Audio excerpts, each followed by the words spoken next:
Hey everyone, how's it going? Mason Zero here. Today I'm going to be talking about musician interviews. I've been doing musician interviews for 3 years since I worked on a college radio station at my college during the last 3 years of my schooling there. So I've had a lot of experience in talking to various artists and musicians from super small all the way to, reasonably large. So I'm making this video today because I've seen a lot of really bad interviewers. When preparing for interviews, I like to occasionally watch previous interviews if it's a larger band, and sometimes it's so cringeworthy what these people are saying, and they're not catching a hint. So I'm gonna use some of my successes and failures to try to teach anyone watching about how to successfully interview a musician and have it go really well. So stay tuned, and hopefully this helps you out. So first of all, why are you interviewing a musician in the first place?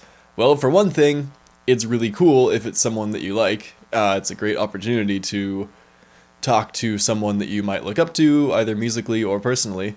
And it's also really good for them because it's basically free exposure. They get to spend 10 to 30 minutes talking to you, and then you get to put it on YouTube or on your radio station or on TV or whatever. So it's great exposure for them. Their management loves it. The artist can have fun with it. However, when the artist does not have fun with it, it's usually because you are really awkward or you ask really boring questions. So some of the biggest things I'm going to talk about today are what questions you should and shouldn't ask, and how to avoid and mitigate any awkwardness that could and probably will come up. So before going into the interview, you should do a lot of preparation. I say a lot, but really you just need to get a general feel for what the artist likes and doesn't like and what's been done before. Basically, you should start out by looking up some history of the band if possible. Find out how long they've been around, how many albums they have out, what their style is, listen to some songs. Just find out a little bit about them so you're not caught off guard when they say something in the interview. That's just like a really basic thing like that. Another thing that you can do is ask their management or whoever your contact is when setting up the interview what some good topics are to cover, and what are some topics that you should avoid. Every artist has some things that they might not like talking about, even though you might want to ask about them, so it's best to figure out beforehand what those topics are. And similarly, if the management has something that they know would be really interesting to talk to the artist about, then figure that out and then ask those questions in the interview, because that's going to be the stuff that they get excited about and that your audience will want to listen to. It's also helpful to check out what other people have done in their interviews of this artist. It's always interesting to see what sort of questions that people have already asked, what questions haven't been asked, and what sort of topics the artist may or may not enjoy as much, and which ones that they talk a lot about. This will help give you ideas on how to structure your interview, and can give you an idea of what questions you should probably cut out, and some potential topics that may not have been covered yet. And my last piece of advice on preparing for the interview is that you should strive to make your interview questions unique. If you ask the same old stuff that everybody else is asking, no one will have a reason to watch or listen to your interview. They can just go find 50 other versions of it. So try to find some questions that you think are unique and could get some interesting answers. It's hard to prepare for this because you never know what an artist is going to say. Some talk a lot, some talk a little. I've had 5-minute interviews and I've had 40-minute interviews on the same sheet of questions, so it really depends. But do your best to come up with a unique question that other interviewers haven't asked before. So, when you're starting your interview, you need to set up some introductory stuff. You can't just launch right into all the juicy details. Your listeners or viewers may or may not know who the artist is, and even if they do, they might not know as much as they should.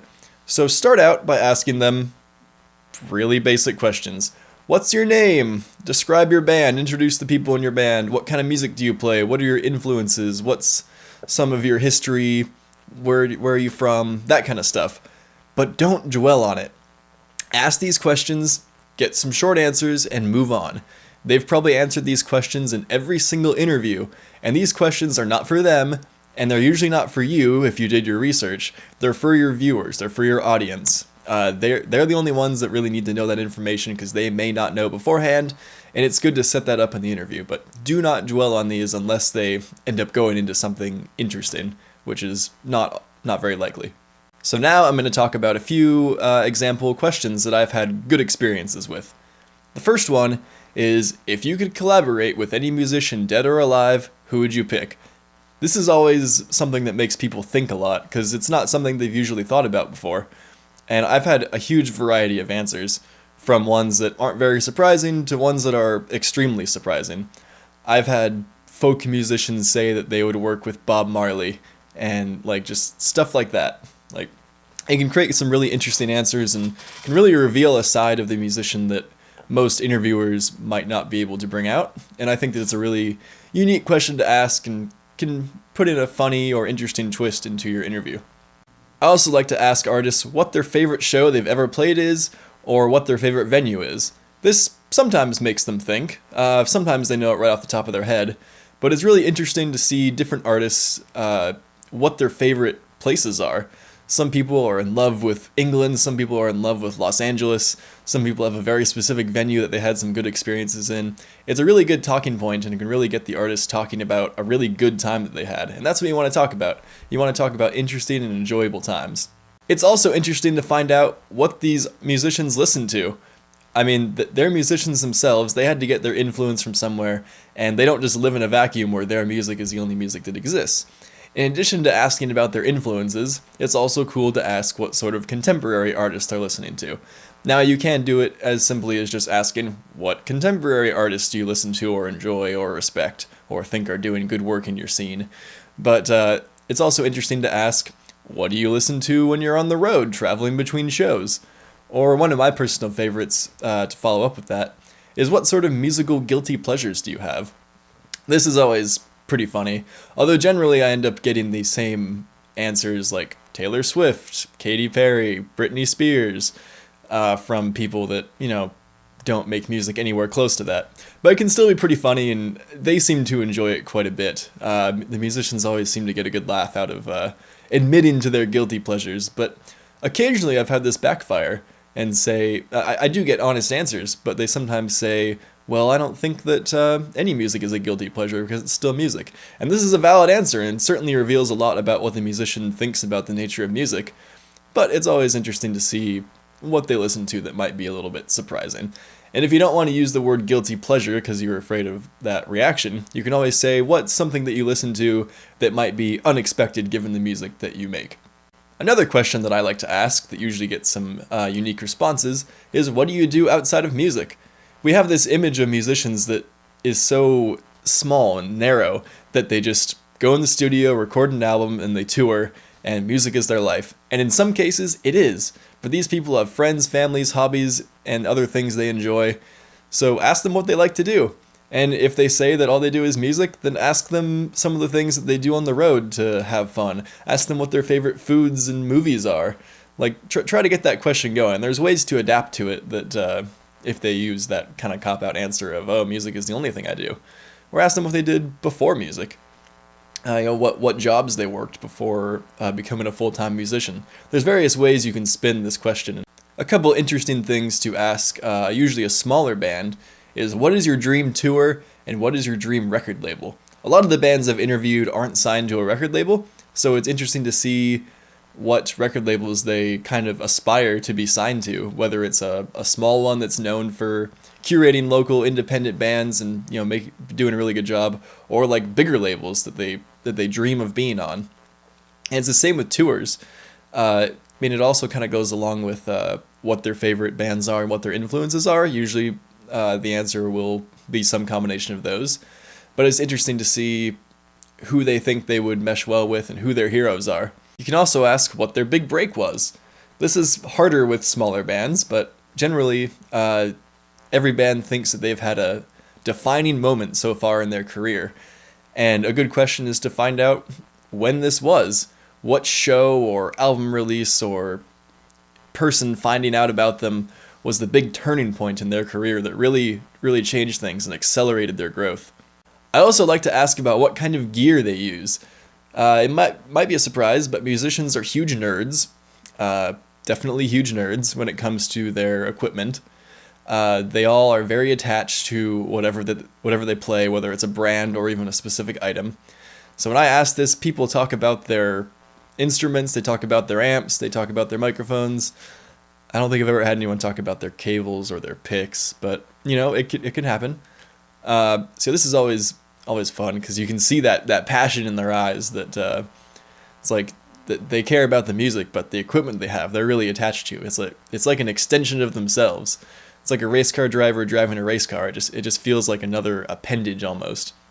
So it's really cool to see their passion about that and how much they know. This question is better for bands that have been around for a while and have released 2 or 3 or more albums. And it's, how has your sound changed or evolved over time? A lot of bands subtly or majorly change over time. I'm sure you can think of a few examples in more popular music. But basically, nobody sees these changes as much as they do, probably, because their music tastes are changing and they're actively changing their sound.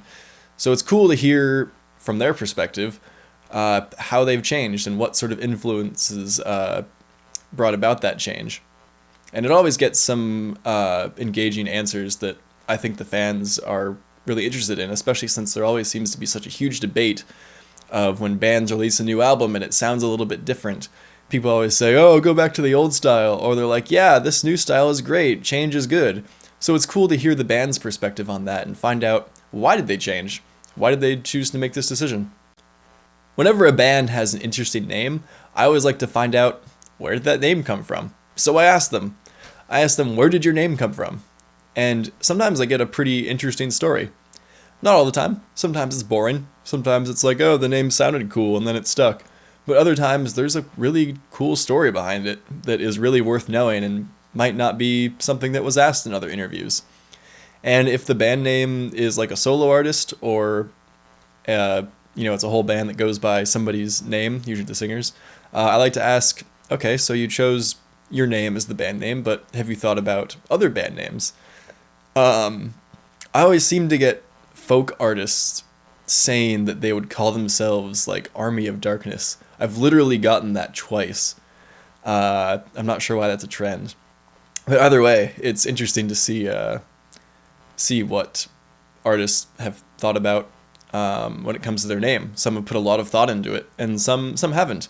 But it's always cool to see like what sort of thought they did put into it and what's the story behind their sometimes strange name, where it might not seem like something that someone would just come up with as something that sounded cool. I also have a couple not so good questions that I've asked over time that I've slowly found out are not as interesting as some of the previous questions. One of these not so good questions is, what is your favorite of your songs? Depending on how you ask this, you might get varying answers. When I've asked it with that exact wording, pretty much without fail, every single artist has said the new stuff, because of course they like playing the new stuff. It's fresh, it's interesting. So asking it like that, maybe not a good idea. Lately I've been trying to word it more like, is there a particular song that you enjoy playing live or that means a lot to you personally? That sometimes gets better answers than just the new stuff. Another question that is not so good that I thought would be better when I first started asking it was, what's the inspiration for your lyrics? I thought that would be a cool question. Turns out it's not really. Usually they just say, oh, personal experience and the experience of friends. Cool. So it's not that it's not a good question, it's just that the answer won't be very interesting from interview to interview. So certainly not one that you have to avoid, but just be prepared for an answer that isn't particularly unique or interesting. The most terrible thing that could happen in an interview is that suddenly, halfway through, things get awkward between you and the musician. This can happen really easily, whether it's a question that strikes a harsh chord with them, or you just say something stupid, or anything like that. So there are a few ways to avoid this and to get around it. So here's some ways to avoid it. First of all, do your research, like I said earlier, find out if there's topics to avoid, and avoid those topics. If you ask questions about a topic you know they don't like, you're not going to get good answers, and they're not going to like you, and the rest of the interview is going to be really awkward, especially if they have a bit of a short temper or aren't in a good mood to begin with. But if you find a topic along the way that they aren't interested in, and it's not one that you researched before, know when to stop asking about it. If you're getting one-word answers, if you're getting a harsh glare from someone else in the band, move on from the topic. Catch a hint, be aware, get a clue, all that stuff. Just stop asking about the topic that isn't getting good answers and is making everyone feel awkward. Just move on, pretend it never happened. You should also be able to adapt from your questions based off of that. If a topic is not going well and you have all these questions about it, you're going to have to jump around to your script of questions if you have one, and just be prepared to change your questions on the fly and avoid a topic or go to a new topic or create whole new questions. And sometimes rewording a question can be good. If you ask a question and don't get a good answer, try rewording it a little bit. Another way to avoid awkwardness is to establish the right sort of mood and relationship between you and the people that you're interviewing. You want to try to be friendly and conversational instead of it just being a very official, monotone interview. This is not a job interview at your local big bank. This is an interview with someone who is probably pretty chill and entertains people for a living. You want to be fun, friendly, outgoing, upbeat, all that stuff. But don't go too far. Don't pretend like you've known them forever and like you're buddy-buddy with them. Chances are that 10 minutes after this interview, they won't remember your name and they won't be able to recognize you in a crowd if they're a big band. So just try to be friendly, but don't overdo it, because then things get really weird if you start acting like you're their best friend. So just be cool, be normal, act like you're meeting a new person for the first time. If they're your hero and they're famous and all that stuff, don't get over the top about it. Just treat them like a regular person, because that is all they are. You're just talking to a regular person about music and what they do, and that's great. But don't go farther than that. Another difficult thing is how to end the interview. I've seen lots of interview videos where suddenly the screen just fades to black after a question. This is a little weird for your audience, and probably for the musician if you just suddenly say, okay, that's all my questions, bye. So it's good to have a closer. Now there's a few things that you can do to close the interview. One of them is to ask them if there are any other topics they want to talk about. Usually not, but it's good to ask that. And similarly, ask them if there's anything they want to plug. Usually they'll want to talk about the tour, the show, the album that they're working on or have recently released, or anything else that they have going on in the future that they want fans to be aware of. So it's always good to give them a chance to plug this, and it's a great way to close the interview. And of course, you're doing this interview to promote the band. So make sure you ask them where people can find you on social media and where they can buy your album and things like that.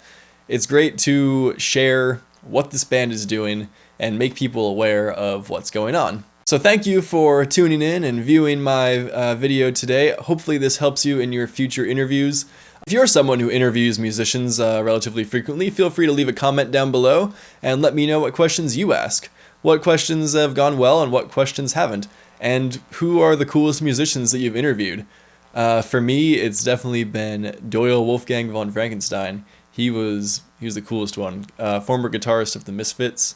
It's my biggest interview. I will put a link to that one in the side of the video here, along with a few of the other bigger interviews that I've done. And you can find all of my interviews that I've done in the description below, so check those out if any of them interest you. And if you liked the video, feel free to give it a like and subscribe. If you didn't like it, give it a dislike and leave me a comment on why you didn't like it, so I can make a better one next time. So thanks again for watching, everyone, and have a great day.